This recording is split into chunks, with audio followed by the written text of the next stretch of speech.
An urgent email was distributed to office secretaries from the Secretary at the U.S. Department of Prominence, requesting that all his key staff come to the press room in our building for an urgent press briefing regarding his formal statement for the local and cable news outlets. I had to move quickly to ensure our bureau's incoming assistant secretary was present at the secretary's press briefing. This meant I had to interrupt her swearing-in ceremony, which wasn't an easy task. As expected, I faced resistance from her advisor.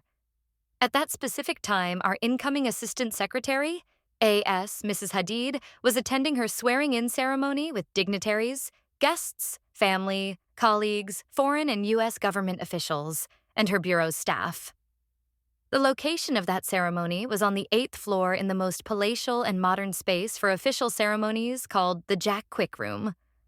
Before the office staff flocked out the door to A.S. Hadid's swearing-in ceremony, I suggested to Olivia, the new office secretary Hadid, to stay and monitor her incoming telephone calls since Ms. Hadid would be in close communications with the department's secretary, foreign and domestic government officials during her transition into her politically appointed position.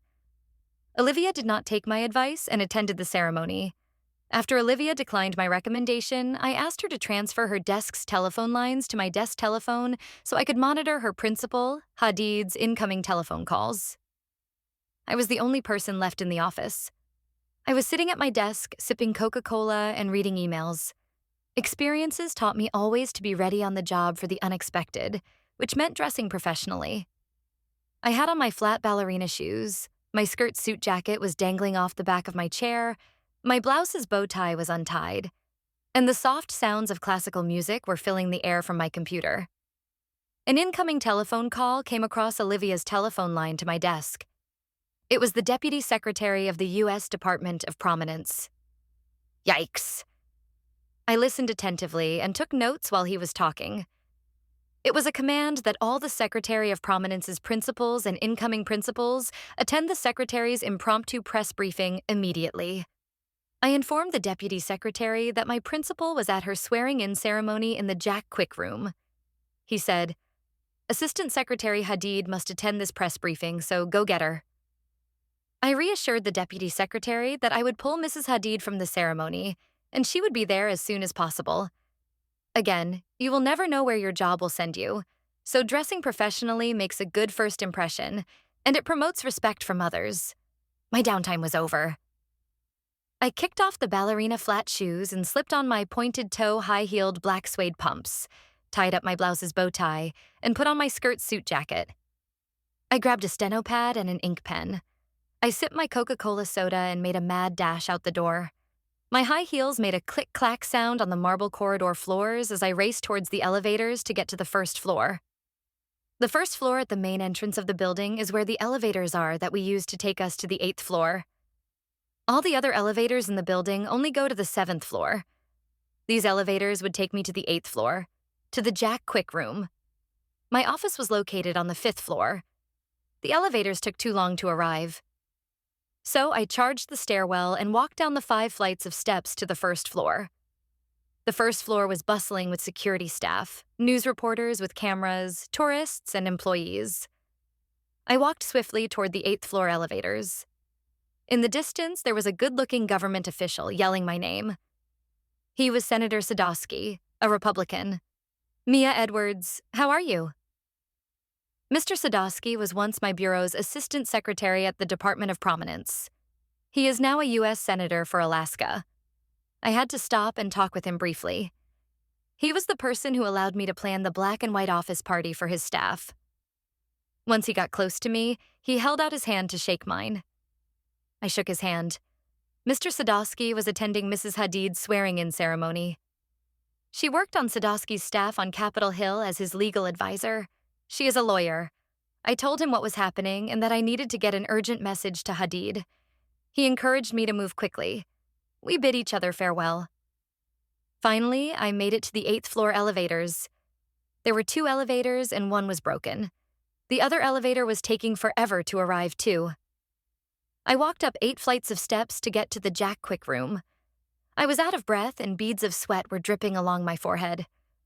I thought, "Mia, you need to exercise more and stop drinking all that caffeine." I was inside the palatial Jack Quick Room. The room was filled with people. I scanned the room and targeted Mrs. Hadid's special advisor, John. I gave him the message. He was defiant towards me and acted like he did not want to disturb Assistant Secretary Hadid. He peppered me with questions. I wanted to slap him upside his head at that point.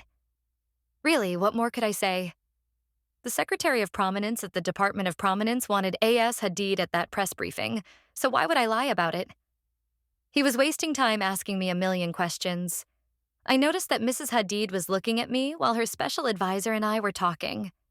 In a moment of realization, I noticed that the special advisor was neglecting to inform Mrs. Hadid about her indispensable presence at the Secretary's press briefing. Without hesitation, I assumed responsibility and swiftly made my way to Mrs. Hadid, ensuring she was promptly notified of the urgent matter at hand. At that very minute, John, the special advisor, approached the spot where I was engaging in a briefing with Mrs. Hadid, and she needed to attend the Secretary's special announcement to the media immediately. As he made his way towards us, Mrs. Hadid couldn't help but roll her eyes in response to his presence. She was fully aware of the protocol and hierarchy within her office, and Mrs. Hadid couldn't help but show a twinge of annoyance at John. It was clear to her that John, as her special advisor, should have been the one responsible for relaying such crucial information, rather than leaving it to me, an office secretary. I could see Olivia, Mrs. Hadid's incoming appointment scheduler, looking at me inquisitively. I thought, you should have been at your desk to take this urgent message, not me. Finally, Mrs. Hadid, I and John walked quickly out of the Jack Quick room towards the single elevator that never seemed to open. We decided to walk down the 8 flights of steps. At that point, I gave the steno pad and ink pen to Mrs. Hadid. She thanked me for the items.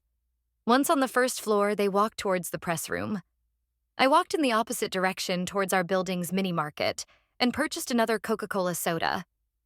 Adjacent to the mini-market, a sizable flat-screen TV was affixed to the wall in the hallway. CNN was broadcasting breaking news, featuring the Secretary of Prominence addressing the media from the department's press room. Flanked by his team, including the Deputy Secretary, Undersecretaries, Assistant Secretaries, and Assistant Secretary Hadid, he stood at the podium to deliver his statement to the press. You've been listening to Mia Z. Edwards. Stories. New stories arrive daily, except Saturdays and Sundays, my rest days. Until then, stay inspired.